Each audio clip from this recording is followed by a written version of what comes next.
Sebelum kita mulai, biasa dulu supaya kegiatan pada malam hari ini lancar, berdoa dipersilahkan.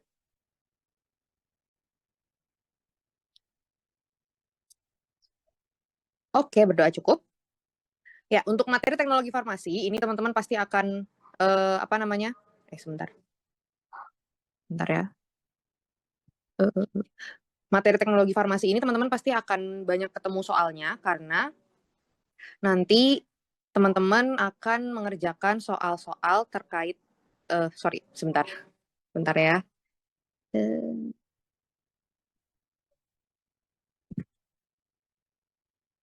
Oke. Nah, materi teknologi farmasi dan formulasi ini pasti akan keluar di ujian karena materi ini adalah materi-materi dasar yang waktu S1 pasti farmasis itu dapat materinya. Baik itu teknologi solid, teknologi sediaan liquid, teknologi sediaan semi solid, sediaan steril dan lain-lain. Pasti teman-teman waktu S1 pernah dapat materinya, jadi dia akan diujikan di soal. Nah, nanti yang keluar di soal terkait apa aja? Bentar ya teman-teman.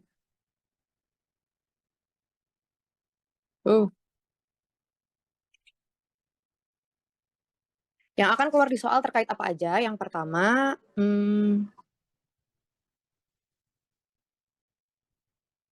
soal yang pertama biasanya nanti akan keluar terkait dengan definisi sediaan. Nah, terkait definisi sediaan ini, teman-teman nanti bisa keluar di soal tertulis, bisa juga nanti keluar di soal wawancara. Biasanya sering kemarin banyak testimoni, sering muncul pertanyaan-pertanyaan terkait kira-kira tolong jelaskan apa yang dimaksud dengan sediaan emulsi misalkan. Apa bedanya sediaan emulsi dan sediaan suspensi? Pokoknya yang teoritis-teoritis, definisi-definisi sediaannya.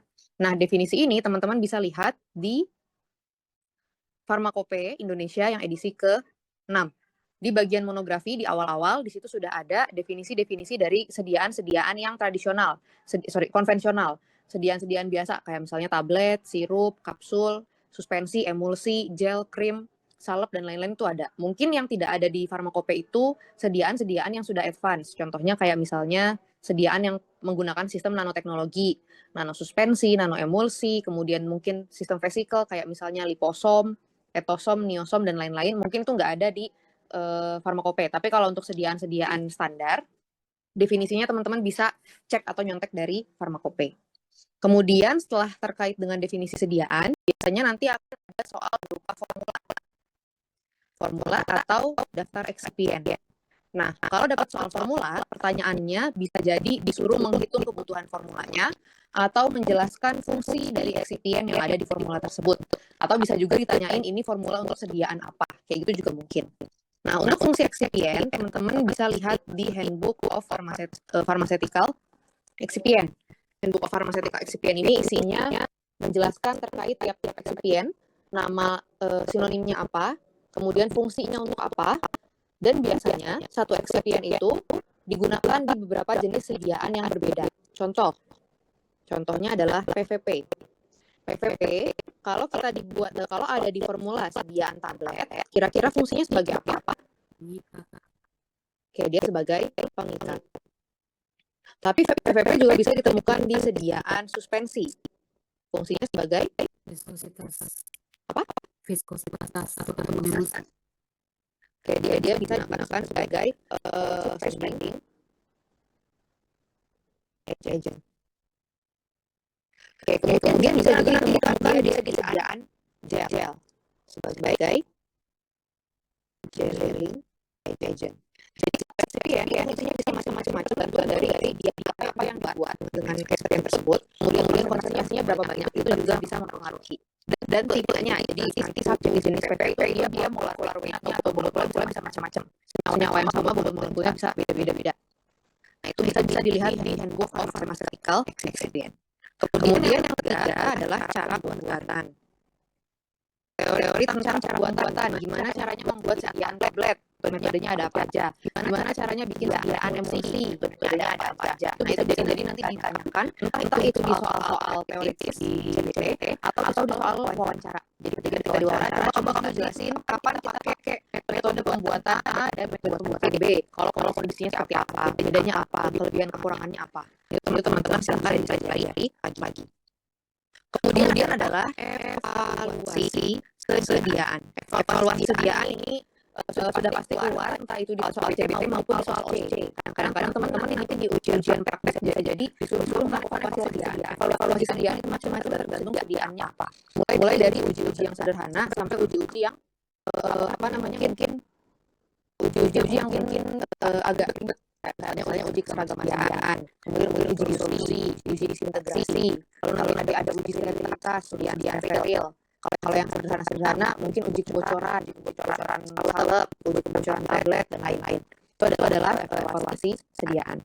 Kemudian bisa juga dipelajari terkait kerusakan sediaan. Kerusakan sediaan bisa jadi nanti ini seringnya disediaan tablet atau disediaan emulsi. Biasanya nanti soal dikasih gambar, kira-kira kalau bentukannya seperti ini, kerusakan yang terjadi namanya apa? Atau bisa juga ditanyain penyebab kerusakan tersebut karena apa, dan lain-lain. Atau mungkin juga kira-kira perbaikan yang bisa dilakukan untuk mencegah kerusakan tersebut apa? Itu juga bisa. Kemudian yang terakhir yang pasti akan ada soal perhitungan. Soal perhitungan ini tidak perlu diragukan lagi, pasti akan ada soal terkait perhitungan. Perhitungannya bisa macam-macam, bisa hitung formula atau kebutuhan bahan, kemudian perhitungan HLB sama perhitungan nilai tukar suhu, kemudian apalagi perhitungan tonisitas yang nanti kita bahas, kemudian perhitungan yang terkait dengan evaluasi kesediaan.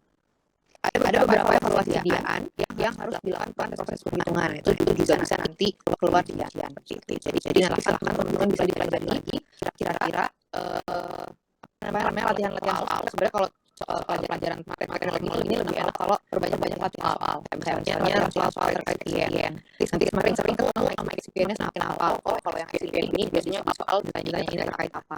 Kemudian perhitungan juga semakin sering latihan soal, biasanya nanti akan semakin hafal rumus yang harus dipakai apa-apa atau cara-cara depannya seperti apa kayak gitu. Oke. Kita masuk ke materinya. Sini sudah jelas? Jelas Kak. Aman ya. Masuk ke materi yang pertama. Kita masuk ke kesediaan solid. Ini biasanya tablet itu harus diragukan lagi. Itu pasti akan keluar di soal karena mayoritas sediaan yang dibuat obat-obatan itu sediaannya biasanya di tablet. Langsung bisa dibikin tablet, biasanya akan bikin sediaan tablet. Tapi kalau misalnya nggak bisa atau tujuan khusus, baru dibikin sediaan yang lain. Nah, kita sih. Oke, seperti yang kita tahu, metode untuk membuat sediaan tablet yang konvensional atau yang biasa itu ada 3.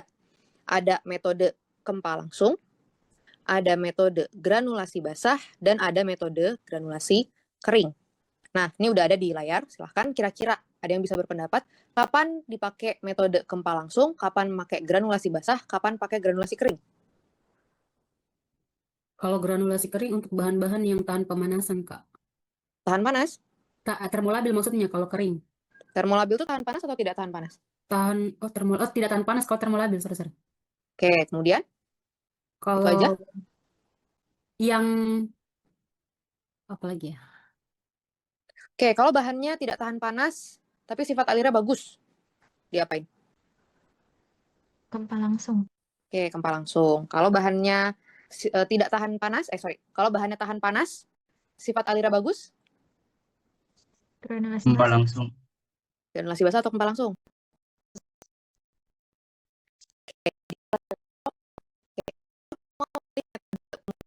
Buatan tablet, biasanya nanti kita akan melakukan yang namanya uji preformulasi dan studi literatur dulu untuk melihat sifat tabletnya seperti apa. Uji preformulasi tujuannya untuk apa? Tujuannya ini, untuk mengetahui sifat alir dari si serbuk yang akan kita buat menjadi tablet. Sifat alir dan kompresibilitas, ini jadi satu. Sifat alir dan kompresibilitas dilihat dari uji preformulasi. Apakah sifat alirnya baik atau sifat alirnya buruk? Nanti setelah diketahui sifat alirnya, baru kita lihat apakah si bahannya itu tahan lembab atau tidak dan tahan panas atau tidak. Jadi pertama lihat dulu sifat alirnya. Kalau sifat alirnya baik, maka bisa kita gunakan metode kempa langsung. Tapi kalau sifat alirnya buruk, maka harus digranulasi terlebih dahulu. Kenapa? Karena proses granulasi ini tujuannya adalah untuk memperbaiki sifat alir dan kompresibilitas. Nah, ini adalah tujuan dari digranulasi. Jadi kalau sifat alirnya baik, nggak usah mikir lagi, udah kempal langsung aja. Karena dia metode yang paling cepat, metode yang paling tahapannya paling sedikit. Tapi kalau ternyata sifat alir dan kompresibilitasnya buruk, baru kita granulasi. Nah, milih apakah mau granulasi basah atau granulasi kering. Milihnya berdasarkan apa? Berdasarkan tadi. Dia tahan panas atau tidak, dan tahan lembab atau tidak. Kalau dia tahan panas dan lembab, aman, maka boleh digranulasi basah. Tapi kalau ternyata dia tidak tahan panas dan tidak tahan lembab, maka digranulasi kering. Kalau tadi sifat alirnya buruk. Tapi kalau misalnya dia tidak tahan panas, tidak tahan lembab, sifat alirnya baik, ya udah dikempal langsung aja. Jadi patokan pertamanya adalah sifat alirnya dulu. Kalau sifat alirnya baik, mau dia tahan panas atau tidak, mau dia tahan lembab atau tidak, maka bisa dikempal langsung. Tapi kalau dia sifat alirnya buruk, baru kita mempertimbangkan apakah dia tahan lembab atau tidak, tahan panas atau tidak. Kenapa sifat alir ini penting? Karena nanti hubungannya ketika kita melakukan proses pengempaan. Ketika nanti kita mengempa tablet, si serbuknya itu kan harus mengalir ke dalam mesin cetakan. Kalau sifat alirnya jelek, otomatis nanti ketika dia dicetak, mau mengalir ke mesin cetakan, itu alirannya tidak seragam. Nanti tablet yang dihasilkan juga tidak seragam. Dosisnya akan beda-beda. Makanya penting untuk memikirkan sifat alir dan kompresibilitas. Nah, gimana caranya tahu sifat alirnya gimana, kompresibilitasnya gimana? Tadi dilihat dari uji preformulasi. Ini juga sama untuk sediaan serbuk. Serbuk juga bisa dipreformulasi atau misalnya kapsul. Serbuk untuk dimasukin ke dalam cangkang kapsul. Mau dilihat dulu nih sifat alirnya bagus atau enggak untuk nanti dilakukan proses pengemasan ke dalam cangkang kapsul. Gimana caranya mengetahui sifat alir dan kompresibilitas? Ujinya ini sederhana, jadi ada kemungkinan nanti keluar di ujian OSCE, karena pengujiannya gampang cara ujinya. Yang pertama bisa dengan melakukan uji pengetapan. Alatnya seperti ini. Kadang-kadang ada juga yang menggunakan alatnya manual, jadi pakai gelas ukur aja tapi diketuk-ketuk beberapa kali. Cuman kalau yang sesuai dengan kompendia, sesuai dengan farmakope, harusnya menggunakan alat ini. Caranya gimana? Kita timbang 100 gram serbuk atau granul yang mau kita uji, lalu kita masukkan ke dalam gelas ukur, ukuran 250 ml. Setelah itu, kita ukur berapa volume awal yang terbentuk. Misalnya gini, pertama kali dimasukin, dia berada di sini serbuknya. Misalnya ini adalah 245 ml volumenya. Kemudian, ini kita hitung sebagai V0 atau volume ruah, volume awal. Lakukan 10, 500, dan 1250 kali ketukan pada serbuk. Dan baca volume masing-masing. Kita lakukan pengetukan 10 kali, 500 kali, 1250 kali. Otomatis kan nanti serbuknya akan turun. Akan jadi mampat.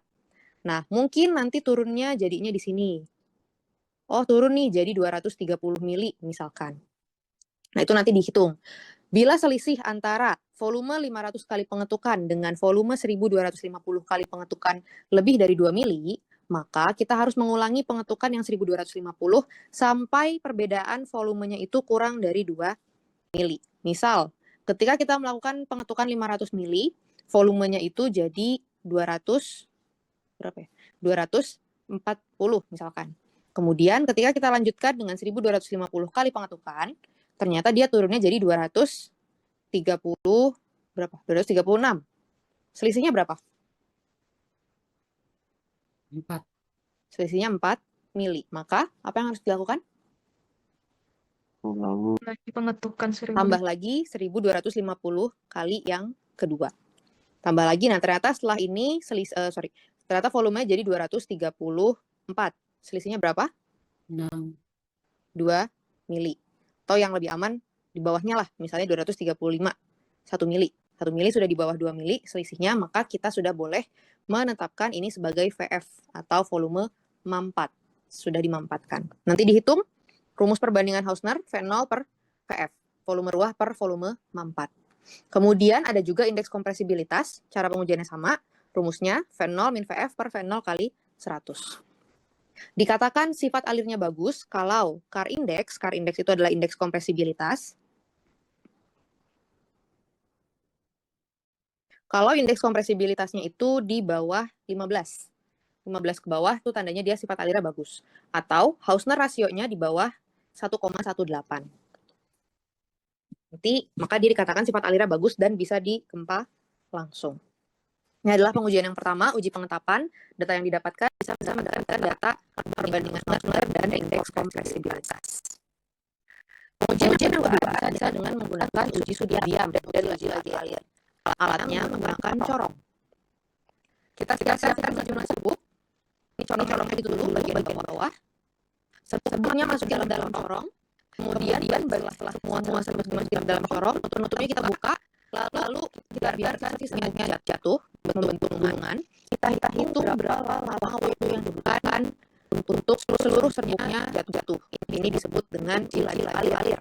Nanti dihitung dengan stopwatch berapa detik si serbuknya jatuh dari corong. Dikatakan sifat alirnya bagus kalau laju alirnya 4 sampai di atas 4 gram per detik. Kemudian gunungan yang terbentuk itu ukur berapa tingginya dan berapa jari-jarinya atau berapa diameternya juga bisa. Jadi diukur berapa ketinggian si kerucutnya dan berapa jari-jari dari kerucut tersebut.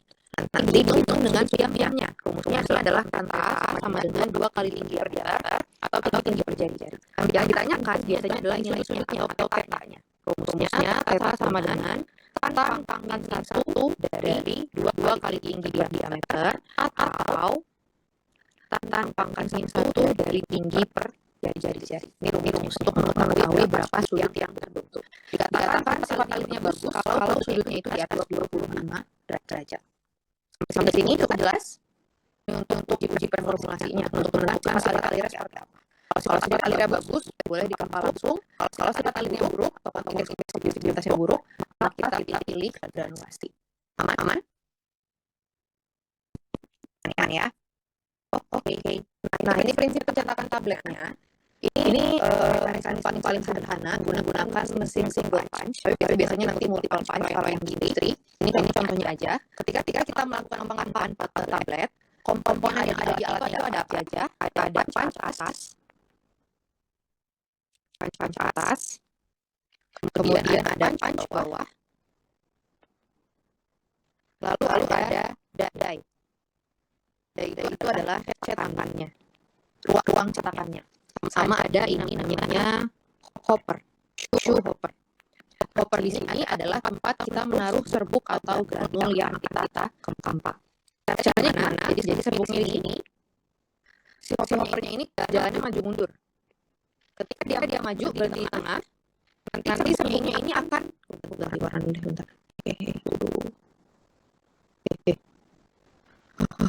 Bentar ya teman-teman, selalu sensitif.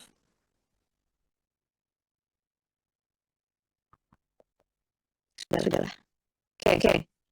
Nanti serbuknya dia akan jatuh ke dalam ruang pencetakan, dalam die. Kemudian setelah selesai mengisi cetakan, si hoppernya akan mundur lagi. Kemudian punch atas akan jatuh ke bawah, akan mengempa turun ke bawah, sehingga nanti serbuknya akan berubah menjadi tablet, akan jadi keras. Kemudian kalau sudah selesai, punch atasnya naik, lalu punch bawahnya mendorong ke atas, mendorong keluar si tablet tersebut. Kemudian nanti hopper yang tadi sudah mundur, dia akan maju dan menendang si tablet yang sudah dikeluarkan di atas, sehingga nanti tabletnya bisa jatuh dan ditampung. Itu makanya tadi penting sifat alir itu harus sifat alirnya itu harus bagus karena mengandalkan aliran serbuk memasuki area pencetakan. Kalau misalnya sifat alirnya buruk,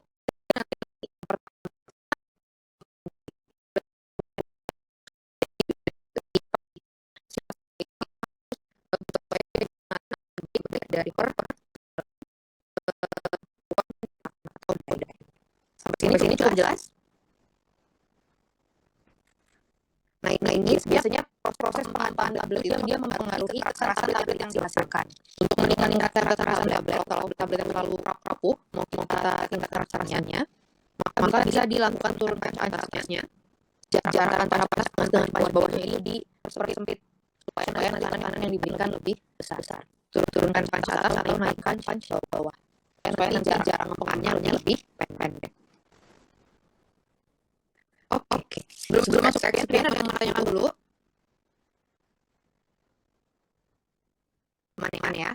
Ini adalah beberapa experience yang bisa digunakan ketika kita mau bikin sediaan tablet. Biasanya yang pasti butuh ada UN. Diluent di sini fungsinya adalah sebagai pengisi biasanya bahan-bahan yang inert, contohnya kayak tasal, laktosa, mannitol, selulosa mikrokristal, kemudian sorbitol dan lain-lain. Kemudian ada pengikat. Pengikat ini digunakan ketika kita melakukan granulasi atau sebenarnya nggak bikin granulasi juga terbutuh pengikat. Fungsinya adalah untuk menyebabkan ikatan atau adesi antar serbuk saat proses granulasi dan mencegah tablet pecah. Biasanya tablet yang terlalu mudah pecah itu salah satu pengatasannya bisa dengan meningkatkan konsentrasi si pengikatnya. Kemudian contohnya tadi ada PPP, HPMC, CMC, gelatin, sama alginan dan lain-lain. Kemudian kebalikan dari pengikat adalah disintegran. Fungsi disintegran sebagai penghancur untuk membantu tablet cepat hancur di saluran cerna.